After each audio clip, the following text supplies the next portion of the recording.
కొడుకులు లేరు మాకు, అందరు బిడ్డలే. ఆ దేవుని గుళ్ళ మన్నువయ్య, ఒక్క కొడుకునైనా నా ఒళ్ళేస్తే ఏమైంది కావచ్చు అని తనలాడే తల్లిదండ్రులు ఈ ముసలమ్మ బాధను మంచిగా చూడుండ్రి. కావురంగా జాదిన కొడుకు గంజి నీళ్లు ఓసైన సాదుకుంటాడు అనుకుంటే ఇగో ఇట్లా సర్కార్ ఆఫీస్లో పాలు చేసిండు. నడవలేకుండా ఎట్లా దండ్లాడుతున్నాడో చూడుండ్రి.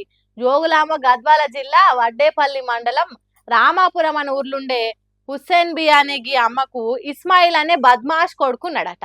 80 ఏండ్లకు కాలు రెక్కలు దగ్గర పడితే కష్టపెట్టకుండా సాదాల్సిన ఇస్మాయిల్ తల్లికి ఎయిడ్స్ ఉన్నదని పుకార్లు పుట్టించి పుణ్యం కట్టుకున్నాడట.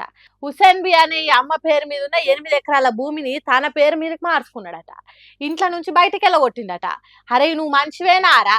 కన్న తల్లిని ముసలీడిలా కష్టాల పాలు చేస్తావారా?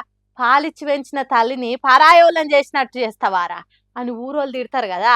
హాగో అందుకే ఎవ్వలేమనకుండా మా అమ్మకి ఎయిడ్స్ ఉన్నదనే పుకార్లు చెప్పి జనం నోర్లు మూయించిండట. ఎంత లంగబడివేగాడైనా తల్లికి ఎయిడ్స్ ఉన్నదనే అబద్ధం చెప్తాడా? ఒకవేళ నిజంగానే ఉన్నా ఎవరికి చెప్పకుండా సచ్చేదాకా కన్న తల్లిని జాదుకుంటారు గాని ఆ ఇస్మాయిల్ గాడు వేస్ట్ గాని తిరుగున్నాడు. 8.5 ఎకరాల భూమి దక్కించుకునే తానికి ఫాల్తు పుకార్లు చెప్తావారా అందుడుతున్నారు ముచ్చటేరికైన జనాలు. కొడుకు అన్యాయం చేసిండు, నా బతుక ఆగం చేసిండు కాబట్టి నాకు న్యాయం చేయండి సార్లని కలెక్టర్ ఆఫీస్ మెట్లెక్కింది. చూడాలి ఆఫీసర్లు ఎట్లా న్యాయం చేస్తారో.